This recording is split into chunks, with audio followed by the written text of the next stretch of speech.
Apa Jadi lebih kabar? alhamdulillah baik. Kamu apa Alhamdulillah. kabar di sana? Ngantuk, Bun. Ini masih jam 8, belum ada light dari luar banget nih, Bun. Belum ada Belum. ya? Tapi tetap bersinar loh. Terima kasih. Terima Dari kasih dalam untuk ya, terima kasih untuk kebahagiaan. tips-tips kecantikannya selama ini, Bun. Kayaknya itu dari dalam tuh. Ada yang habis healing mungkin. Untung nggak hilang loh, sis. Enggak. Karena kesana bukan healing, kesana Oh bukan. traveling. Dari dulu itu namanya traveling, jadi bukan healing gitu. Nggak usah diganti-ganti jadi healing. Seru ya tapi ya. Alhamdulillah Alhamdulillah. seru. Ini ntar jadi berubah topik nih ya kan? Iya dong. Kita kan mau ngomongin ini kan, kebahagiaan. Oh, kebahagiaan. Iya, happy di sana Happy. happy, happy, Alhamdulillah. alhamdulillah happy. Eh akan excited juga bulan depan akan balik. Bulan depan akan Ditunggu. balik, ditunggu. 7 hari 7 malam ya kita ya. Betul. Perlu itu. 7 hari 7 malam ya. Gitu. Kamu Oke. gimana? Alhamdulillah eh, happy juga sekarang karena habis lihat-lihat sekolah Mbak Sawa, tapi ditambah pusing juga ya. Ternyata Mm, memang milih sekolah anak itu challenging. Karena banyak pertimbangannya mungkin, pasti. tapi seenggaknya udah lebih mengerucut lah dari tinggal didiskusikan kesiapan dan kemampuan orang tua dan anak. Harusnya sih nggak lama lagi kita lebih firm lah. Jadi yang lebih sulit mana nih? Kesiapan anak apa kesiapan orang tua nih? Dua-duanya dong. Dua-duanya ya. Apalagi pengen barengan tuh. Apalagi pengen barengan antara orang tua dan anaknya itu lebih sulit lagi. Cocok. Gitu Jadi, kira-kira. hari ini kita ngomongin apaan ya, Cak? Jadi hari ini kita mau ngomongin sesuatu yang seru banget sebenarnya karena kayaknya udah mulai banyak ya yang aware gitu. Mm-mm. Kok ah, bahagia itu apa sih sebenarnya ya gitu ya? Kok Mm-mm. Mm-mm. akhir-akhir ini banyak banget yang kalau ditanya cita-citanya apa gitu, cita-citanya itu jadi bahagia, tapi sebenarnya apa sih? Apa sih, Mbak Audrey? Gimana sih? Kalau bagian kalau bagian-bagian bahagia bagian kamu ya, aku bagian hal-hal yang menghalangi kebahagiaan gitu. Betul. Karena kan banyak orang yang mungkin kalau ngomongin ditanyain pengennya apa Yes. bahagia, karena mungkin dari kecil nggak terbiasa gitu ya merasakan bahagia. Mungkin ada ketakutan-ketakutan yang terbawa dari dulu yang rasanya tuh makanya pengennya yang dicapai itu bahagia aja gitu. Mm-mm. Mungkin yang selama ini dibilangnya tuh trauma. Jadi sebenarnya Mm. trauma itu apa sih, Nah, Mbak Nah, Audrey? ini menarik banget tadi kalau kata Caca tuh ya, yang happy tuh happy setiap orang tuh bisa beda-beda gitu. Tapi Mhm. semua orang tuh pengen happy gitu. Tapi ada satu komponen yang menurut aku kalau kayak tadi tuh ngomongin pergi jalan-jalan, ngomongin Mhm. misalnya nyari sekolah atau apa gitu ya. Ada satu komponen yang pasti harus selalu ada di setiap orang, yaitu feeling safe.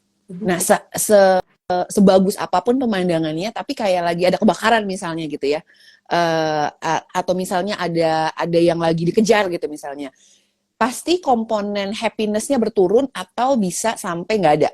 Jadi ketika lagi jalan-jalan nih, ngebayangin deh teman-teman lagi jalan-jalan secantik apapun gambar healing di depan itu gitu ya, tapi begitu elemen of safety-nya itu hilang, kebahagiaannya pada semua orang rata-ratanya turun gitu ya.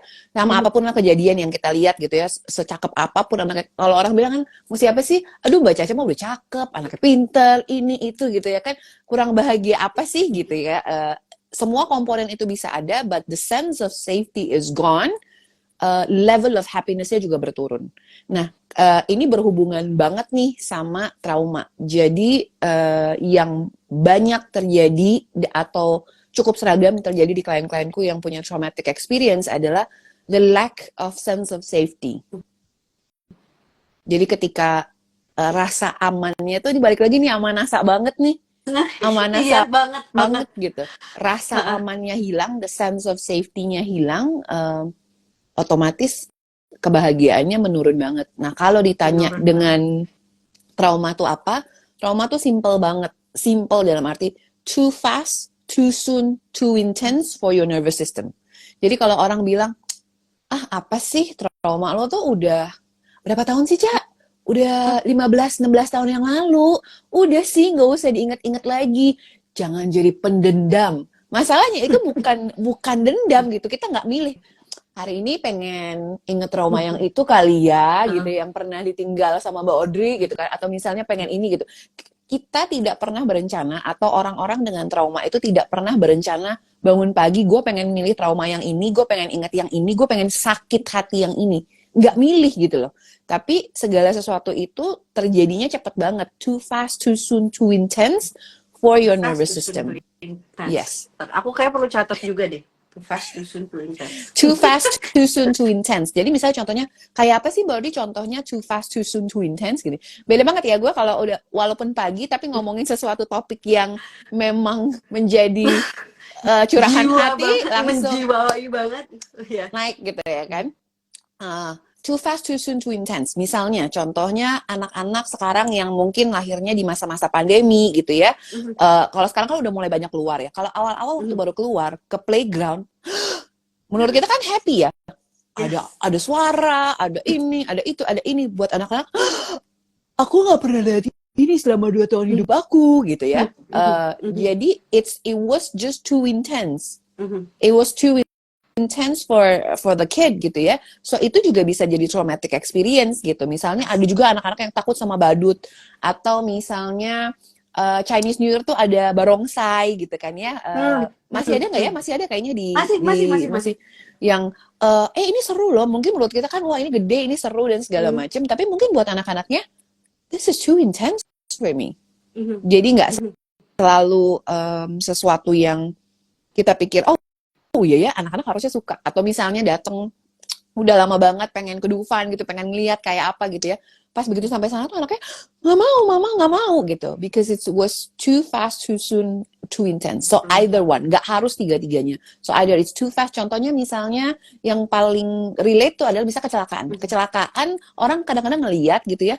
Ya udah nggak apa-apa, nggak ada masalah. Tapi throughout my experience handling trauma, nggak luka apa-apa, tapi bisa ada sesuatu yang tersisa nih di dalamnya, karena kecelakaan tuh kan cepet banget ya, gitu, banget gitu. So too fast, too soon, too intense itu trauma. Nah kalau in spesifik di kita trauma masa kecil itu apa? Ada tambahan satu lagi nih, too fast, too soon, too intense, and not enough. Kalau buat anak, too fast, too soon, too intense, and not enough. Yang terjadinya di masa kecil. Not enough-nya apa lagi nih? Not enough-nya adalah ketika aku butuh mama untuk menenangkan aku bahwa ada temen aku yang mukulin aku di sekolah, tapi mama malah nanya, emangnya Caca ngapain anak itu sampai anak itu mukul Caca? So I need that kind of support going home. Hey, are you okay? Kamu kenapa enggak? Kamu takut enggak tadi di sekolah ketika dipukul? Kamu sedih enggak ketika teman kamu mukulin kamu? But what I did not get that. Aku enggak dapat rasa pulang untuk nyaman, untuk dapat perhatian, dapat rasa Security aman. gitu ya. Again, security lagi. Nah, jadi too fast, too soon, too intense. Dan yang ketiga itu not enough. Ketika aku butuh ada orang mendampingi aku, I don't have that. Ketika aku butuh kasih sayang, I don't have that. Ketika aku butuh ditenangkan, ketika aku lagi tantrum, I don't have that. So not enough is also something yang menarik banget gitu untuk dilihat. Gitu, Cak. Oke. Itu menarik banget sih tadi ya. Too fast, too soon, too intense, and not enough for our nervous system. Apalagi kalau misalkan ngomongin trauma di masa kecil gitu ya. Dan bisa dirasain juga ternyata rasa nggak cukupnya, rasa takutnya, rasa overwhelmnya itu kejadiannya waktu kita masih kecil, tapi sampai sekarang tuh ternyata masih berasa juga. Itu bisa ya? Banget. Dan aduh, itu tuh yang bikin aku susah bahagia deh, Mbak. Aku tuh inget-inget lagi gitu. Atau misalnya case-case yang mungkin biasa Caca tanganin, iya ya, kelakuan suamiku tuh sama tuh kayak itu tuh yang bikin aku tuh nggak bahagia. Coba kalau misalnya suami aku tuh berubah, aku tuh pasti akan bahagia gitu. Yes. Nah, balik ke sering banget ya denger itu ya Bu, gitu. Nah, Familiar ya. familiar.